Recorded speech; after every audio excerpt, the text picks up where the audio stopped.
Hello, everyone. If we are live at the moment, yes, we are. Yes, I'm getting good at this, Jeff. Getting good. is that first chance as well, yeah. Usually, I rely on Baz to get us through, but Barry's not going to be joining us tonight, so it's just me and thee. Yes. Peace Awesome. and quiet. How have you been today? What have you been up to? I've been out and about in Derbyshire, Mapley. I've been all over the place. Nice.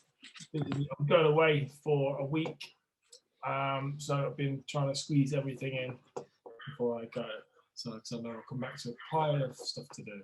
Not always the case. Not complaining one bit. No, good stuff. Good pile of stuff. Yeah, it's all good stuff. Awesome. I've got quite an appropriate webinar today. Looking at adaptable garden design,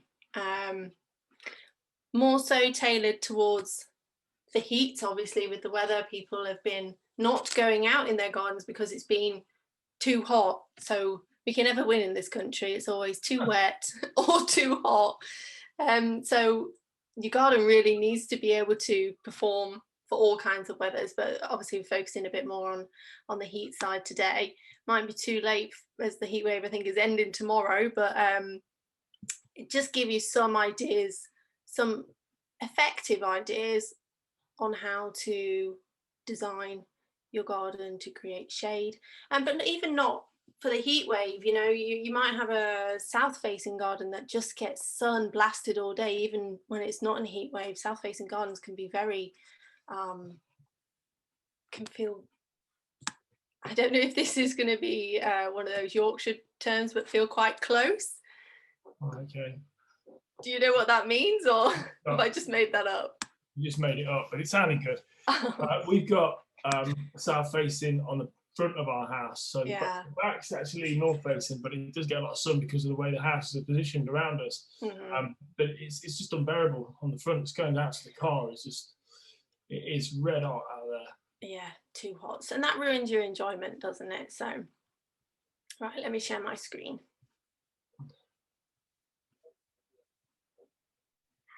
Here we go. And so, like I just discussed, adaptable garden design. These heat waves, you know, seem lovely at the moment.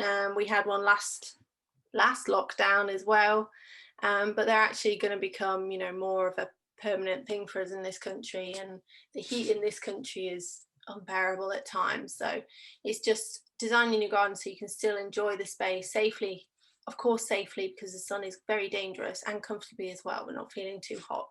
So I've got just a few slides today to cover some ideas that you can utilize in your own spaces. The key feature obviously is creating shade. I've got two not very different gardens, because they're both quite contemporary in style, but two very different ways on creating shade.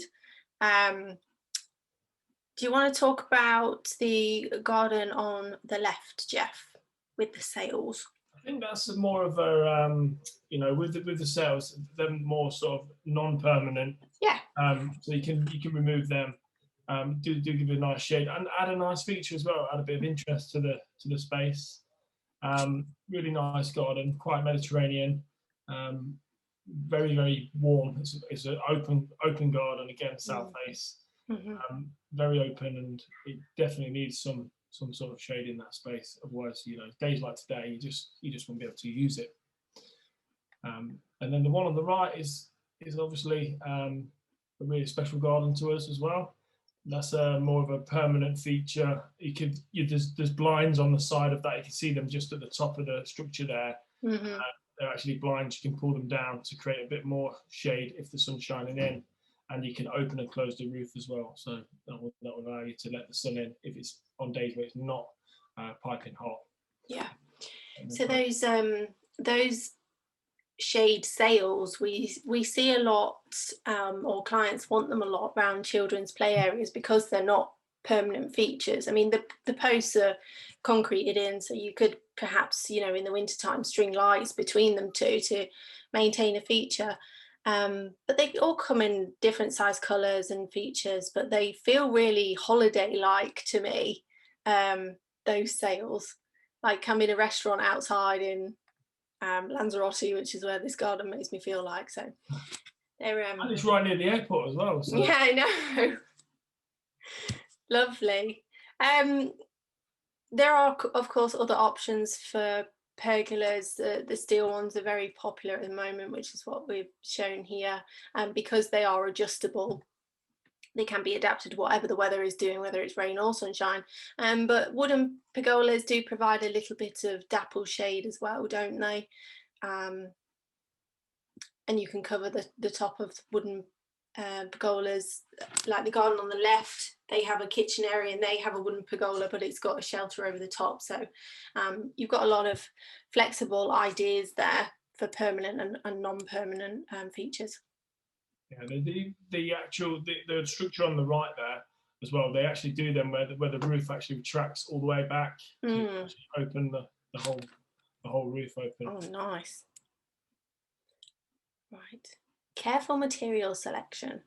I've picked these 3 projects because when it's hot, and if you're like me, and my mum always tells me off for doing this, but if you're like me and you like going outside barefoot, you don't want to feel heat under your feet. And natural stones tend to absorb a little bit more heat than porcelain or smooth paving type. So I'm not sure about smooth sandstone actually, which is what the project is on the left. Does that absorb some heat? That's actually porcelain tile. Oh, it is porcelain. It's actually a porcelain tile. I've got natural sandstone. I know exactly what you mean because we've got a hot tub as well. When you get out of the hot tub and stand on the actual tiles, the heat, they hold the heat as well. So it's not good for pets or young children. No. And also artificial lawn. My artificial lawn gets pretty warm. So it's you got to be mindful of that as well. I do, yeah. And just as proof in the pudding, we've got Roxy, who's Mr. and Mrs. Fairman Smith's puppy, rolling around on their porcelain paving. That was a hot day that I captured that shot, and it's clearly not bothering her. It maintains a nice, cool feeling underfoot if you're barefoot, but also because it doesn't absorb the heat, the surrounding air doesn't feel hotter because of it either. So if something's absorbing heat, that's going to make the surrounding area feel hotter as well. And like you said with hot tubs, the picture at the bottom middle, you've got some composite deck in there, and that's great for retracting the heat away from those kind of areas where you are more likely to walk barefoot. Is there any other material that you can think of that is good for south-facing gardens that get a lot of heat, or maybe around pool sides where you're going to be walking barefoot on hot days? You can see on the left picture there, you've got some resin between the slabs, between the blocks, sorry, with the slabs going through as stepping stones. Resin is quite cool as well. Porcelain, that's not going to get too hot. Indian slate, it's literally like a hot plate. So is it? Be mindful of that, yeah, and it holds the heat as well. On a positive, later on in the evening when it does start to cool down, you've still got the warmth from underneath the stone. That's something to be mindful of then, isn't it? Just using the garden in the right way, isn't it? Yeah, and designing it correctly for how you're going to use the space. Sorry, Jeff. Went to Brazil, me and Bad, and in Brazil on Copacabana Beach, they've actually got sprinklers all the way down the sand because of that reason. So you're walking on the sand, it's actually burns your feet. So they've got sprinklers all the way down, keeping the ground cool. There you go. They need some porcelain paving. Get the sprinklers on. Plant choices. It's becoming apparent more and more now that we are needing drought tolerant planting. I got a text from my water supplier yesterday asking me not to use my hose pipe.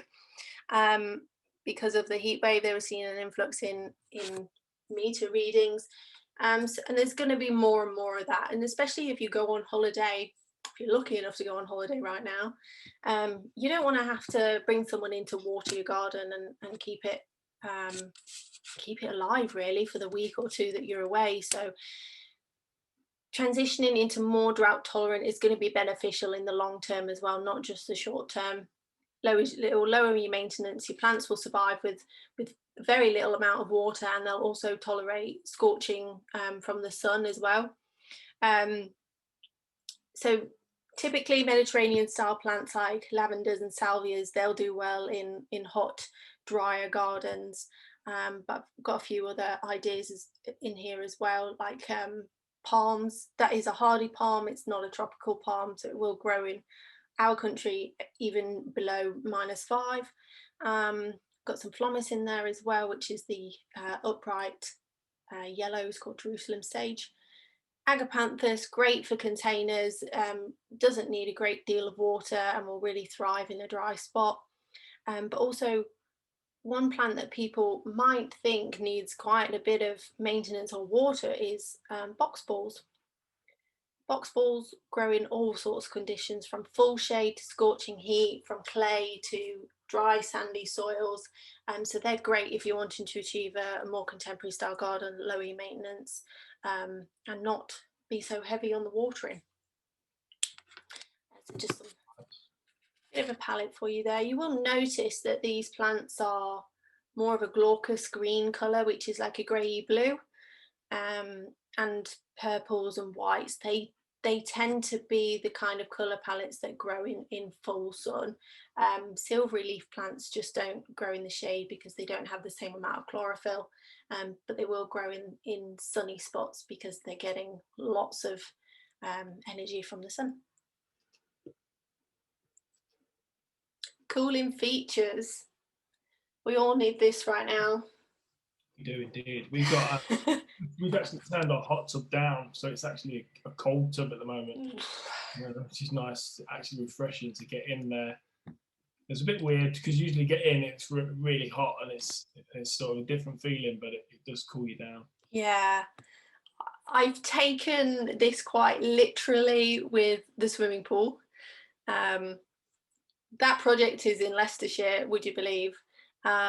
I just look at that picture and think it could be anywhere in the world, but that project is in Leicestershire, and I went there last week when it was just the start of the heat wave, and I could have just dived straight in there. It was so tempting.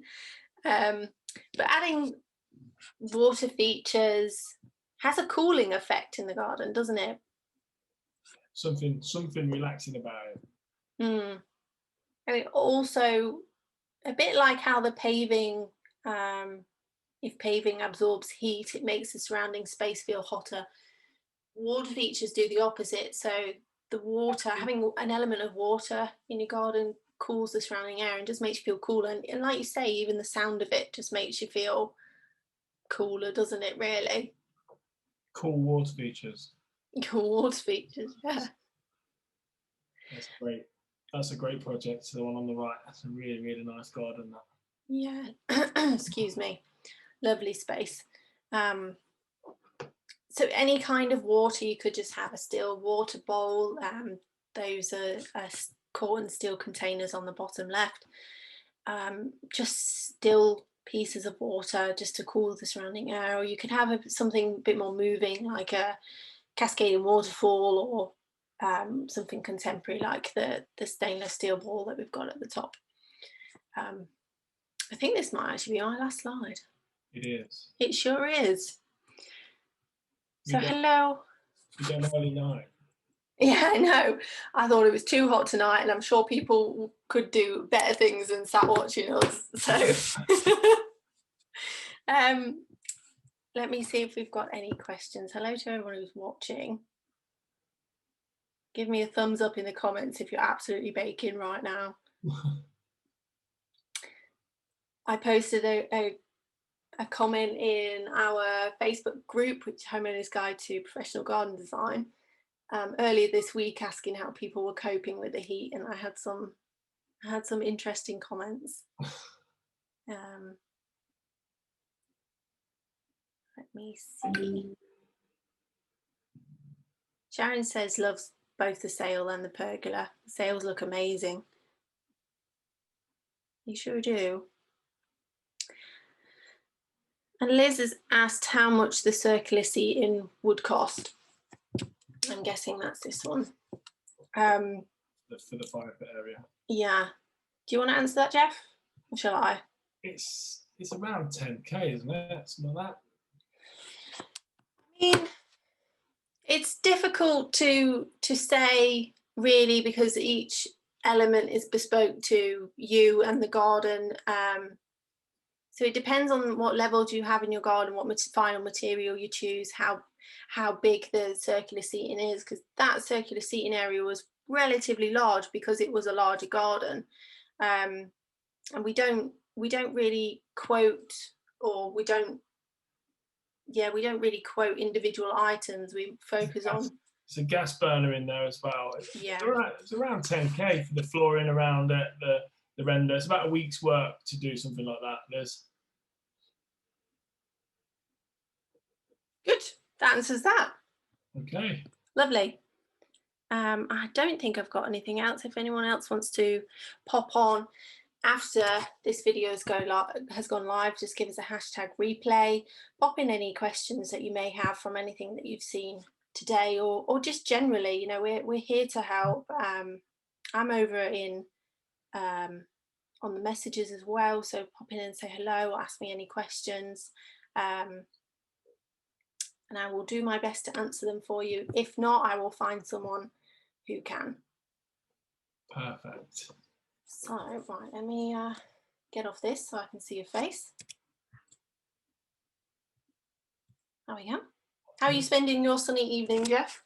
I am going to walk down to the local village pub and have a couple of beers, and then we are finished for the week. Lovely. We've gone away for a week with the family just to get a bit of rest and sort of turn the phones off and a bit of family time. I'm looking forward to that, actually. Lovely, bit of R&R. Yeah, it's been well, you'll know yourself, it's been flat out for months and months now, hasn't it? It has, yeah. So it's time to stop, and I believe we've booked up for most of the year now for all the teams. So we're going into next year. People are actually booking April today. Somebody booked in for April next year, which is great. So planning ahead. Material prices are increasing again, which is nice to know.